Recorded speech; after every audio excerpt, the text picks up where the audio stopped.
What's up, everyone? Vlad here with another edition of Speed Notes. Remember, this is the PTS patch notes, so not everything on here is up to date. However, I will keep the link down below to the notes. I will keep that up to date so you'll have the most recent information. Today we're going to be going over patch 4.10, Trials of King Hercules. So this is due to patch on PC on June 6th and on console on June 13th. So let's get into it. Bacchus is getting a visual update to his base skin, to the enemy esports skin, and his new mastery skins.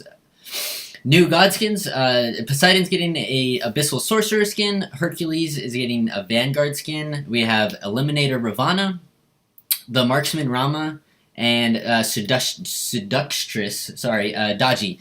Which all the skins look pretty awesome. I'm super excited about the kind of themes they're going with. And the effects look great as well. There's a new emote for a Poseidon Dance, and the new Smite game Adventures that it's introduced, which is Trials of King Hercules. So this is sort of, if you imagine like a World of Warcraft or like type dungeon where you go into a space with this, you go in with 3 people, and you have certain things you want to accomplish, certain bosses you want to defeat, and you get rewards for those. And through the gold key that you'll get through this event, you can get the Abyssal Sorcerer Poseidon skin.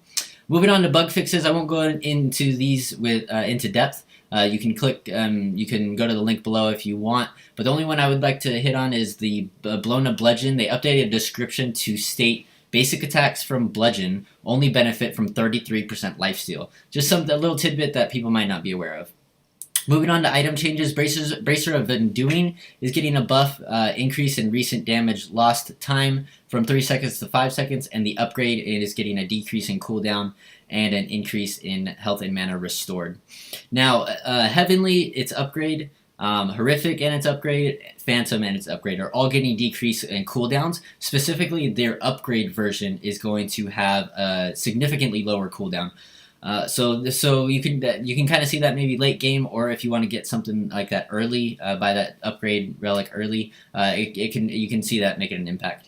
Sunder is getting the nerf that the community 100% needed and wanted.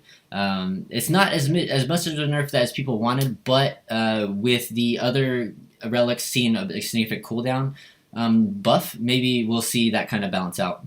Death Toll is getting a needed nerf as well.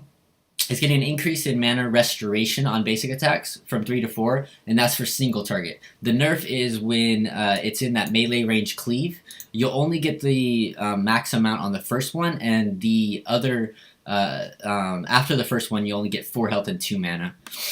Runeforged Hammer, it's kind of come up in popularity, and it's going to get an increase in gold cost. Dodgey is getting a lot of changes, a lot of good changes, and they might make her pretty strong, so we'll see. She's getting a slow on her 1. She's getting increased movement speed, increased base damage and physical power scaling on her 2, as well as she'll be knockup immune. And her dash or her teleport is getting her post fire time is getting down to 0, so you won't have that weird delay at the end. Couple changes on her ult. She is getting increased duration of shooting time, increased the deployable duration, and as well as they made the chains easier to see. And also they changed it where you can cancel it early, which you couldn't before. Fafnir is getting a decreased damage on his hammer. So this isn't a nerf to Fafnir. He's getting a decreased self-heal on his couriers, and it's getting an increased mana cost as well. Ganesh is getting a small nerf, but it's just 2 objectives.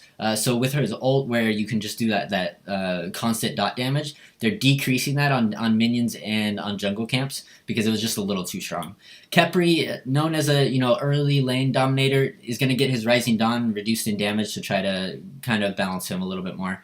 Neith, everybody was stressing, or the high res was stressing that she hasn't seen any changes since 2.5. So she's going to get an increase in damage on her backflip, as well as an increase on stun duration for World Weaver, which will be 1.5 at all ranks. But that's all I have for you. Thanks for stopping by. If you have any questions or want to go into anything in more depth, please comment down below, and as well as let me know if there's any other videos you would like to see. All the links will be below to the patch notes, as well as like the adventures commercial kind of thing. And if you enjoyed, please like and subscribe. My Twitter and Twitch are below as well. Feel free to hit me up on those, and I will see you all next time. Thanks again.